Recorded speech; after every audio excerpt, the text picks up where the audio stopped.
그다음에 재료입니다. 재료의 선택, 재료의 선택과 특징입니다. 이것도 재미나이가 한 겁니다. 약재 선택의 기준, 건조도, 청결도, 휘발성 성분 이런 것들을 어떻게 다룰 거냐. 그다음에 성질에 따른 약재 분류입니다. 이건 공정에 굉장한 영향을 미칩니다. 이 기름기가 많냐, 섬유질이 많냐, 숙지와 같이 끈적거리냐, 맹문동 같은 거 어떻게 할 거냐, 그런 문제들입니다. 이걸 한꺼번에 집어넣으면 어떤 놈은 갈리고 어떤 놈은 하나도 안 갈리고 어떤 놈은 다 타버립니다. 그런 과정을 지켜줘야 어느 정도 이쁜 한약을 만들어낼 수, 효과를 만들어낼 수 있는 겁니다. 그 약재 전처리, 법제 뭐 이런 건 다 합니다. 예. 교과서에 나온 대로 다 합니다. 그래야 효과를 볼 수 있습니다. 이 이야기는 뭐냐면 공정, 제조 과정이라고 하는 걸 조금 더 이해를 해야 되는데 제조업은 A부터 Z까지 전체를 똑같이 반복해야 결과가 같습니다. 이게 중요합니다. A부터 Z까지를 똑같이 반복해야 결과가 나온다. 중간에 뭔가 하나를 조금이라도 흐트러뜨리면 달라집니다. 제조 공정이라는 건 항상 일정해야 되기 때문에 그 A부터 Z까지 일정한 과정을 거쳐서 모든 걸 해줘야 결과가 나옵니다. 똑같은 결과가 나온다. 그래서 이 이야기는 첩약으로 가져가면 훨씬 쉽습니다. 탕약으로 가져가면 사군자탕을 다리는데 옛날 방법대로 다려야 사군자탕 효과가 나옵니다. 그 옛날에 기록한 그 효과가 나오는 겁니다. 그래서 제조 공정, 그러니까 옛날에 이렇게 옹기탕전에 불 때 가지고 2시간 다리고 요런 요 공정입니다. 요게 공정인데 요 공정에 지켜지지 않는 전기약탕기를 다리면 효과가 달라지는 겁니다. 공정이 지켜지지 않았다는 겁니다. 처방은 똑같죠. 분량도 똑같고. 근데 공정을 지킬 때 같은 결과가 나온다. 공정이 달라지면 다른 결과가 나온다. 요거는 이해하셔야 됩니다. 굉장히 중요합니다. 네. 그러니까 제약업에서는 공정을 지키지 않으면 같은 결과가 안 나온다. 김치 담는 거 한번 생각해 보세요. 맨날 내가 눈대중을 이렇게 하면 공장이 되겠어요? 맛이 바뀌잖아요. 그죠? 그래서 정량을 재고 온도 체크 다 하고 이제 물리적인 속성들을 관리를 하는 거죠. 그게 공정입니다. 그렇게 해야 똑같은 맛이 계속 반복돼서 나올 수 있는 거죠. 조금만 공정을 흐트러뜨리면 어떻게 돼? 안 나옵니다. 그 맛이 안 나오는 거죠. 그래서 이런 게 궁금하시다면 식품 제조하는 그 유튜브 채널들이 있어요. 식품 제조하는 거, 소세지 만드는 공장 뭐 이런 거 나오잖아요. 그런 거 한번 보세요. 그러면 그 공정 관리를 어떻게 하는지를 볼 수 있습니다. 그들이 공정 관리하는 과정들을 보면 이거 공정 관리가 장난이 아니구나. 그러니까 소세지라고 하는 하나의 상품이 나오기 위해서 그 뒤에서 똑같은 맛을 만들어내기 위해서 얼마나 많은 노력을 하고 있는지가 볼 수 있습니다. 그게 보입니다. 근데 처음에는 안 보이죠. 그냥 소세지 만드는 게 재밌구나 이렇게 보다가 제 얘기를 한번 듣고 가서 보면 저런 공정이 저 속에 숨어 있구나 이런 걸 생각해 보실 수 있습니다. 그래서 어쨌든 한의원에서 하는 한약 탕전은 제조업에 속합니다. 그래서 제조업은 공정이 엄청 중요하다. 그 정도는 아셔야 될 것 같습니다. 좋은 한약을 위한 약재 선택 조건입니다.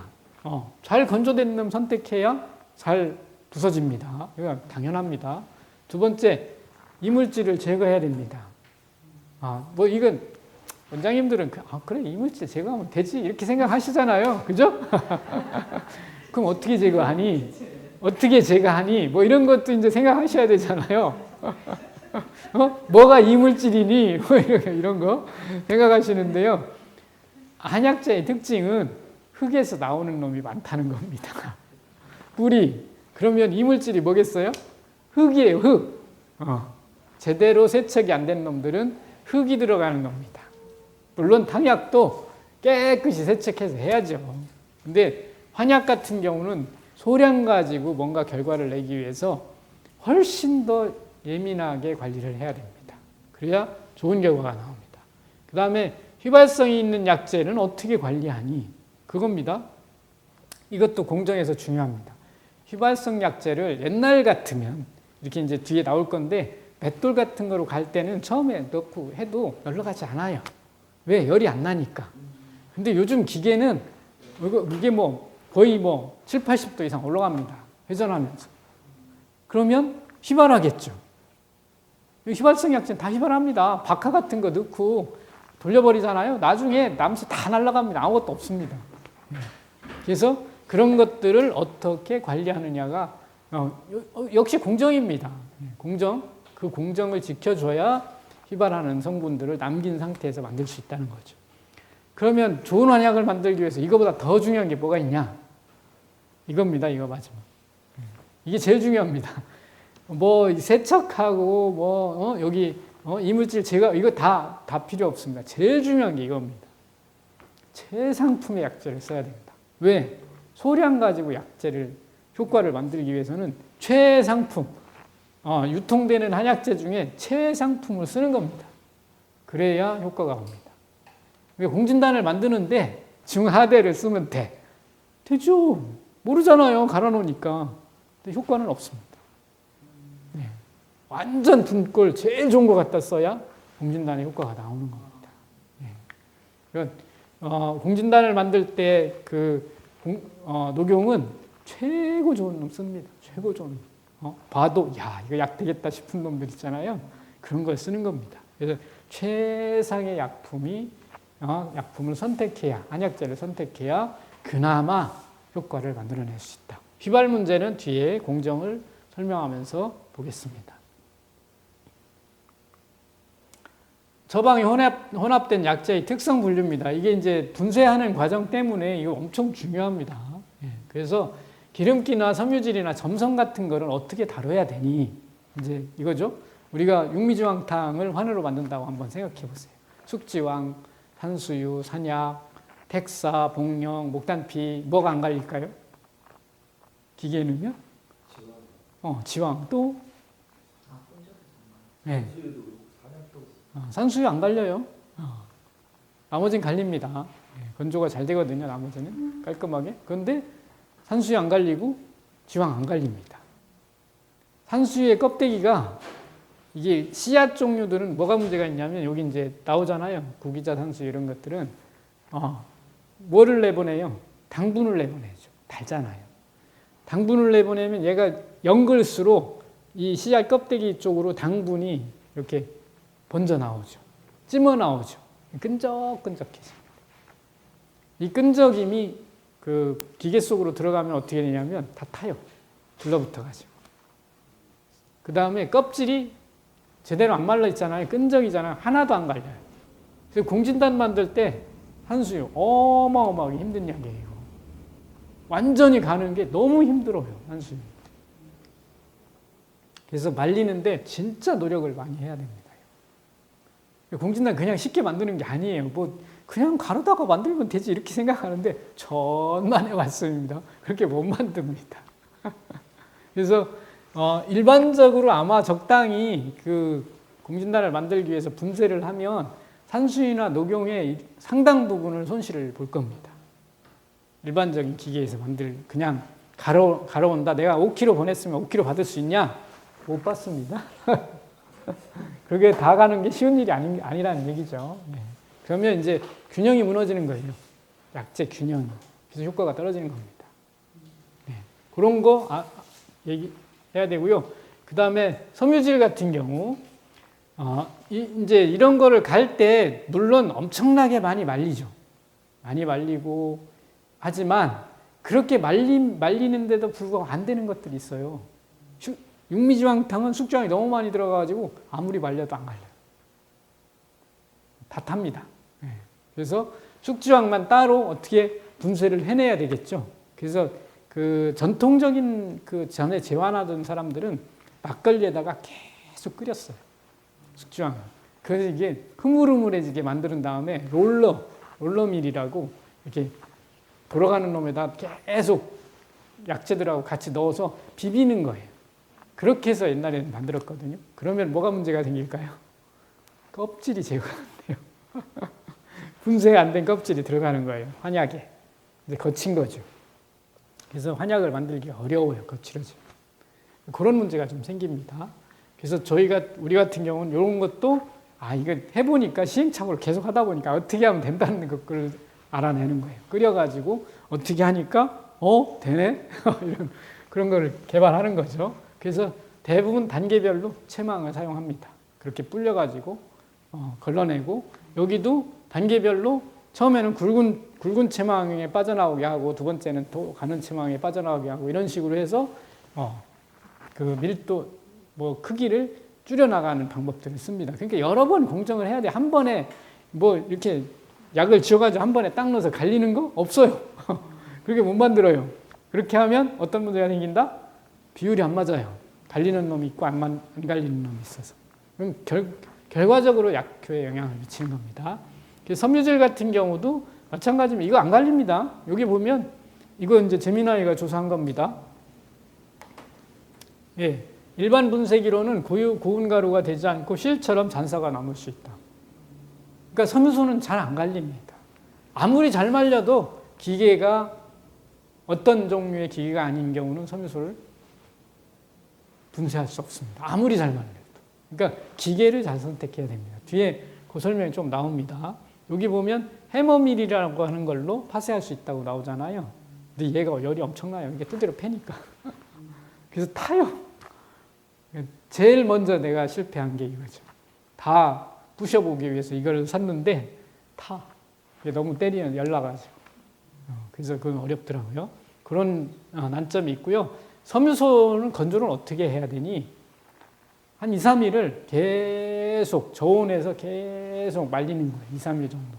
그러니까 건조기 속에서 그 정도 한 다음에 바로 가는 겁니다. 그러면 갈립니다. 그 갈리는 기계에다 갈아야 됩니다. 기계 선택을 잘해야 됩니다. 그 다음에 맹문동이나 천문동 이런 거 어떻게 할까요? 과육 들어가면. 이거 어렵거든요. 맹문동 굉장히 어려워요. 소량은 상관없어요. 그것도 막 이렇게 오랫동안 일주일 정도 시차를 두고 전분이나 얘들은 끈적임이 우러나잖아요. 그러니까 갑자기 말리면 건조기에 얘를 넣어, 맹문동을 넣어. 그래서 뜨거운 바람을 막 말리면 껍데기는 마르겠죠. 근데 조속 마를까요? 안 말라요. 아무리 해도. 껍데기가 딱딱해지면 더 안 말라요. 그래서 껍데기를 적당히 말려놓으면 속에서 수분이 이렇게 계속 올라오겠죠. 계속 바깥으로 마른 부분으로 수분이 이렇게 이동해요. 그래서 일주일 정도를 두고 계속 반복해서 그 짓을 하는 거예요. 그럼 그 속까지 다 말릴 수 있어요. 그런 다음에 갈아야 갈립니다. 맹문동이나 천문동, 숙지황도 그런 식으로 해서 말려서 가는 겁니다. 이렇게 해서 갈아야 되니까 한꺼번에 다져서 간다는 거는 거의 불가능해요. 시간도 많이 걸리고. 그런 과정들을 거치고 있다는 거, 공정을 지켜야 결국은 옛날 방식, 맷돌로 갈던 방식을 재현해낼 수 있다는 겁니다. 약재 선택 시 주의사항. 한약은 약재의 모든 것을 먹는 거다. 법제, 입도 크기, 산화방지 이런 거 이거 제미나이가 조사한 겁니다. 읽어보시면 됩니다. 그러니까 숙지황하고 대추고를 만들기 일주일 걸립니다. 이거 무조건 일주일 걸립니다. 어떻게 만드냐? 불린다고 했잖아요. 그리고 숙지황 같은 경우는 핸드 분쇄기 있잖아요. 핸드 분쇄기로 불리면서 다 부셔요. 부룩부룩 해가지고 싹 부셔. 싹 부시고 또 불려. 또 부시고 또 불려. 또 부시고. 그래서 최대한 곱게 부신 다음에 챗망이 있어요. 챗망 어디죠? 그릇 같은 거 파는 데 가면 팔잖아요. 요만한 챗망. 챗망에다 비벼요. 싹 비비면 곱게 나갈 거 아니에요. 안 부서진 것만 남고. 그렇게 해서 완전히 다 나갈 때까지 합니다. 반복. 일주일 걸립니다. 그 다음에 얘들은 마르지가 않아요. 이게 증발을 시켜가지고 환약을 만들 수 있는 정도의 점도로 만들어내야 될 거 아니에요. 근데 얘들은 물을 지가 먹고 있으니까, 잡고 있으니까 증발이 안 되는 거예요. 그 증발을 시키기 위해서 또 일주일 걸려. 이거 이제 불에다가 놓고 증발하면 다 탑니다.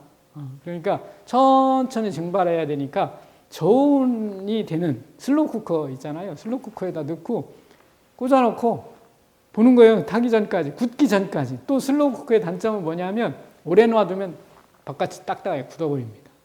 그래서 저어가면서 시간을 일주일 정도 해야 환약을 만들 수 있는 농도까지 갑니다. 대추고 똑같습니다. 이건 더 어렵습니다. 씨 발라내야 되잖아요. 끓여가지고 씨 딱 추려낸 다음에 앞에 뭐죠? 숙주향 만들듯이 똑같이 합니다. 다. 그래서 불순물 싹 제거하고 그놈을 다시 농축하는데 숙주향보다 대추가 더 어렵습니다. 왜? 얘는 설탕 성분이 훨씬 많죠. 다니까. 그래서 농축이 잘 안 됩니다. 훨씬 더 시간이 많이 걸리고 그래서 청심환 만들기가 진짜 어려워요. 한 달 걸립니다. 한 달. 대추고 만들어요. 이게 그렇게 어려워요. 대추고 만들기가. 그러니까 막 이만한 들통에다가 대추를 하나 넣고 씨발로 내고 그 다음에 비벼서 드륵드륵 갈고 비벼서 빼내고 또 안 되면 또 갈고 빼내고 농축하고 이 기간입니다. 그런 기간 동안 만들어내는 거죠. 그래서 농축구를 만들기 위해서는 전탕기가 필요하고 농축기가 필요하고 슬로쿠크 필요합니다. 이 전탕기가 뭐냐면 그 식품 그 사과즙이나 이런 거 있잖아요. 사과즙 이런 거 어떻게 만들까요? 사과즙 굉장히 달잖아요. 그냥 사과즙을 짜서는 그 단맛 안 나오겠죠. 이거 농축을 해요. 그래서 우리가 한 300리터짜리 가지고 있는데 그 속에다 넣고 끓입니다. 밑에 파라핀이 들어가 있어서 안 타요. 파라핀 두께가 이만큼 들어갑니다. 그러니까 안 타죠. 파라핀이 뜨거운 그 열기로 날리는 거니까 농축을 하는 거니까 파라핀 넣고 이건 1차 가공을 합니다. 어느 정도 졸여면 더 하면 타니까 1차 가공을 한 다음에 농축기라는 게 나와요. 이렇게 저어가면서 이렇게 해주는 기계가 있어요. 그 기계에 넣고 24시간 정도 돌리면 우리가 원하는 타기 전 단계까지 갑니다. 그 다음에 그놈을 끌어다가 슬로우쿠크 아까 있잖아요. 거기다 넣고 이제 이 풀처럼 될 때까지 천천히 줄여내는 거죠. 이 과정을 다 거쳐야 됩니다. 그러니까 2대1 농축할 때 탕제 2를 이런 데다 넣으면 이따만한 300리터짜리 넣고 끓이는 거예요. 그래서 물을 뽑아내요. 충분히 뽑아낸 다음에 그놈을 농축기에다 넣어요. 그래서 24시간에서 48시간 길면 이게 천천히 졸여 나가는 겁니다. 그래서 계속 졸이면 타죠, 이 속에서는. 그러니까 일정한 정도가 되면 끈에다가 슬로우쿠커에다 넣고 풀처럼 될 때까지, 고처럼 될 때까지 천천히 농축시키는 겁니다. 얼마나 걸릴까요? 일주일 이상 걸립니다, 무조건. 그렇게 해서 만드는 겁니다.